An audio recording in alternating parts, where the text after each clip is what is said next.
Salut les héroïnes! Comment faire pour m'affirmer sans être maltraitante avec les autres, sans paraître agressive, surtout au travail? Comment faire pour communiquer sans avoir l'impression d'imposer mon point de vue? Comment faire pour me positionner sereinement sans rentrer en conflit? Comment faire pour embarquer les autres avec moi sans avoir l'impression de les écraser? Et enfin, comment faire ma place sans avoir l'impression de faire de l'ombre aux autres? Ce sont les différentes demandes que je reçois souvent des femmes HPI que j'accompagne. Les femmes HPI ont une grande intensité et beaucoup de fulgurance dans leur manière d'être et de faire. Et parfois, ça peut s'entrechoquer avec les autres et être un frein en fait à leur relation sociale. Et dans cette vidéo, on va voir comment faire pour t'affirmer de manière efficace et respectueuse, ni paillasson ni hérisson, si la métaphore te parle, c'est-à-dire sans te faire marcher sur les pieds, et à l'autre extrême, sans montrer les crocs. Parce que oui, une femme HPI qui est bien titillée, ça pique.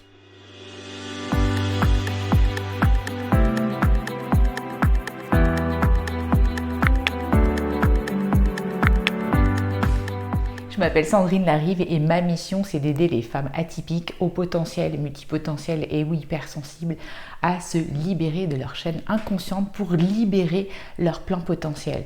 Si tu ne sais pas par où commencer dans ton chemin de l'héroïne HPI, je te conseille de télécharger le guide offert qui se situe juste en dessous de la vidéo et qui s'appelle « Es-tu à ta place? Es-tu à ton plein potentiel ?» et ensuite de remplir le questionnaire « Besoin d'aide » sous la vidéo. Et à partir de là, on va pouvoir discuter de ce qui pourrait te convenir le mieux entre le bilan douance, un coaching ou une thérapie brève. Vous êtes de plus en plus nombreuses sur cette chaîne et je vous en remercie.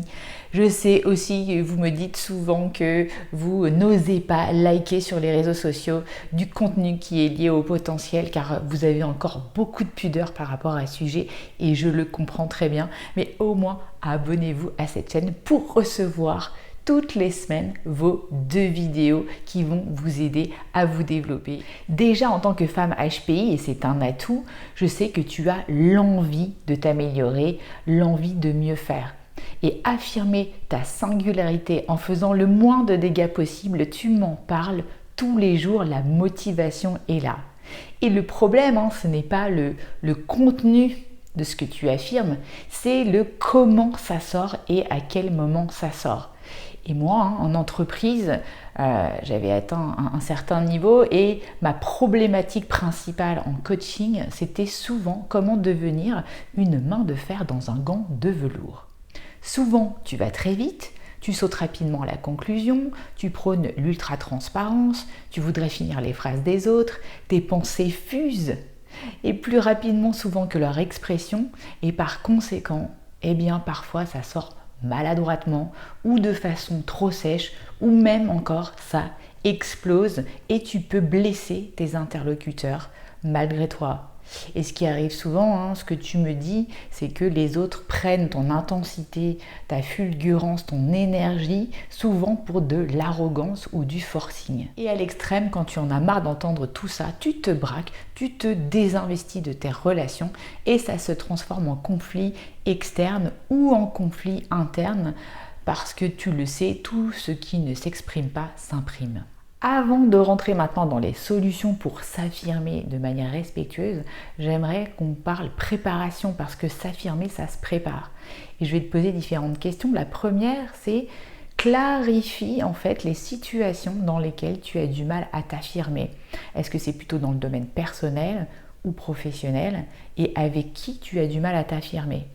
Et étrangement, beaucoup de femmes atypiques ont du mal à s'affirmer dans un domaine plutôt qu'un autre et parfois avec un écart grandiose. Par exemple, certaines femmes ont beaucoup plus de facilité à s'affirmer au travail que dans la vie personnelle. Lorsque l'affectif s'en mêle, aïe aïe aïe. Deuxième question, de quoi as-tu peur à l'idée de t'affirmer? L'affirmation de soi, c'est intrinsèquement lié à l'amour de soi, le respect de soi, l'estime de soi, la valeur qu'on se donne, l'image de soi, le rapport qu'on a par rapport au regard des autres. Donc de quoi as-tu peur? Est-ce que tu as peur du rejet, de l'abandon, de ne pas être aimé par tous? Troisièmement, c'est important que tu comprennes de là où tu pars en termes d'affirmation. Peut-être que tu t'es inconsciemment laissé enfermer dans une façon de faire parce que tu n'as pas eu d'autres modèles ou clés d'affirmation. Par exemple, est-ce que tu as l'habitude de fuir par rapport à l'affirmation, de combattre, de faire plaisir ou encore de ne rien dire? Parfois, on a pu se laisser enfermer dans des rôles comme dans le triangle de Karpman, dans le rôle de la victime, du sauveur, du bourreau, et va voir ma vidéo à ce sujet si ça t'intéresse. Et si on regarde ce schéma très bien fait, qui croise ton degré de communication authentique avec ton degré de considération pour les autres, est-ce que tu es plutôt du style passive, soumise, un petit peu le côté paillasson, ou est-ce que tu es plutôt du côté agressif et hérisson dans ton type de communication, ou encore est-ce que tu es entre les deux, c'est-à-dire que tu joues sur le côté passif-agressif? Et bien sûr, l'idéal, c'est de passer dans une relation gagnant-gagnant, une relation où tu vas aller chercher l'assertivité qui vient de l'anglais assertiveness. Une personne assertive, c'est donc une personne capable de s'affirmer au sein d'un groupe social sans écraser les autres en les respectant eux et leurs idées. Et attention, Madame Parfaite, je te vois venir, l'essentiel est d'apprendre à être assertive la plupart du temps, car on ne peut pas l'être tout le temps, et de comprendre ce qui nous empêche de le rester. Et attention aussi au grand écart, passer de la soumission, de la résignation à l'assertivité. Ça demande du temps et du travail, ça demande des petits élargissements de zones de confort et des petites victoires pour y arriver. Maintenant, voyons le chemin vers l'assertivité.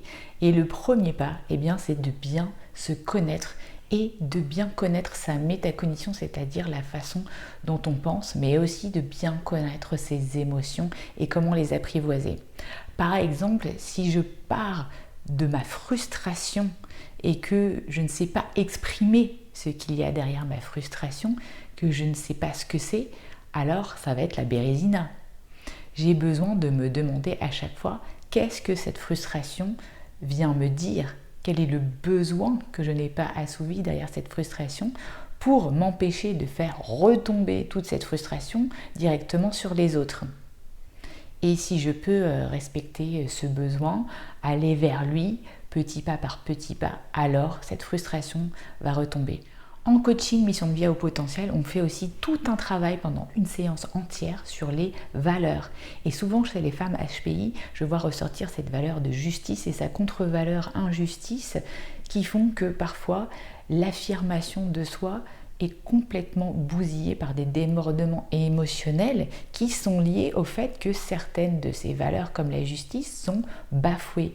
Alors là, c'est important justement de comprendre les valeurs qu'il peut y avoir derrière pour bien s'affirmer. Et puis surtout ne pas confondre affirmation et égoïsme. S'affirmer, ça ne veut pas dire ne penser qu'à soi. Au contraire, c'est se mettre d'abord en priorité pour mieux penser aux autres. Et c'est là où est toute la nuance. Deuxième pas, s'affirmer, c'est aussi savoir utiliser des outils de communication non violente. Et je te remets le lien ici d'une vidéo entière que j'ai fait sur ce sujet de la CNV, donc communication non violente. La base, c'est l'écoute empathique active, la bienveillance dans la discussion avec l'autre. C'est aussi savoir partir de faits, d'objectivité, sans jugement, et utiliser le plus possible le jeu pour parler de ses ressentis plutôt que le tu qui peut parfois être pris pour une attaque de la part de l'autre personne. Alors attention ici, je parle uniquement de s'affirmer dans un cadre où la relation est réciproque, l'empathie est réciproque. Si on parle de personnes objectivement manipulatrices, alors là l'idée c'est de leur laisser la responsabilité de leurs actes, de leurs réactions et de leurs comportements, car on ne peut pas dialoguer. Important aussi, c'est d'être à l'aise avec le désaccord. Quand je travaillais en entreprise, on appelait ça agree to disagree. Et je sais que beaucoup de personnes HPI aiment avoir raison, aiment avoir le dernier mot, tout simplement parce que la conversation et voilà, arriver jusqu'au dernier mot, ça stimule en fait tous les ressorts intellectuels. Mais à un moment donné, il faut savoir s'arrêter et savoir apprécier aussi le désaccord. C'est aussi essentiel pour une femme HPI de bien comprendre les rouages de la diplomatie pour s'affirmer. L'art de la diplomatie, c'est un savant équilibre entre la ténacité, la flexibilité et la créativité. C'est bien comprendre le terrain et les forces en présence. C'est aussi bien prendre le temps de trouver les bons mots. Et attention, là, écoute bien ce qui est important en diplomatie pour rapprocher les positions. Ce sont les discussions de couloir ou les discussions dans un cadre informel. Ça veut dire quoi? Ça veut dire à chaque fois remettre l'humain au centre versus l'objectif ou la performance. Et vous êtes nombreuses en fait à faire passer les besoins de l'entreprise, à vouloir délivrer de la performance avant tout et parfois au détriment du relationnel que vous avez avec les autres et avec vos collaborateurs. Le cancan, les small talk, très peu pour vous, oui, mais ça a des limites parce que si vous ne faites pas un minimum ça, qu'est-ce qui se passe? Vous n'embarquez pas forcément les gens avec vous. L'enjeu aussi pour certaines femmes HPI très extraverties et pushy, c'est de passer à un style de leadership collaboratif, c'est-à-dire d'un style de leadership qui était plutôt avant directif et persuasif à un style qui est plutôt plus délégatif et participatif. Et puis bien sûr, comment tu peux faire tout ça? Eh bien aussi en utilisant tes super pouvoirs d'héroïne, tes talents d'héroïne. En fait, tu es une femme qui est orientée solution, ça je le sais.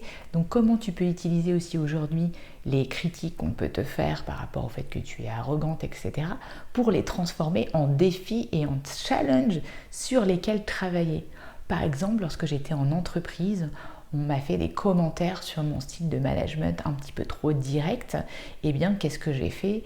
J'ai utilisé ce truc-là pour me construire un plan où j'ai demandé une formation de coaching pour répondre à ce problème de management. Et puis, cette formation m'a aussi permis d'avoir un diplôme de coaching qui m'a servi plus tard pour sortir de l'entreprise.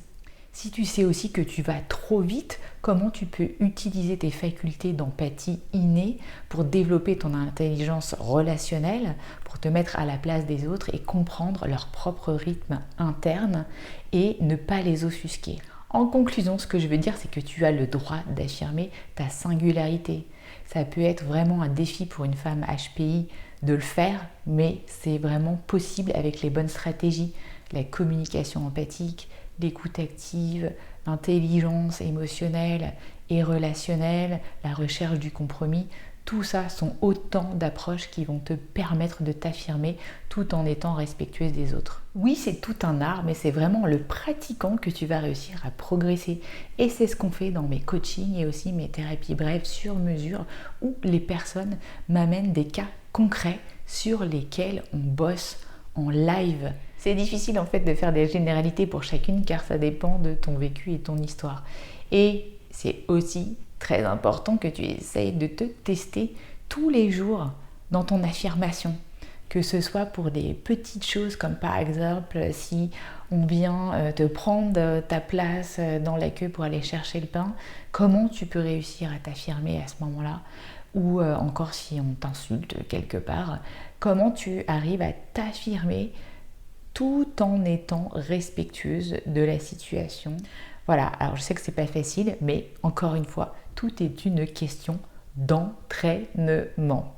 Voilà, j'espère que tu as aimé cette vidéo, que ça t'a donné des pistes pour vraiment libérer ton potentiel, t'affirmer tout en n'étant pas maltraitante pour les autres.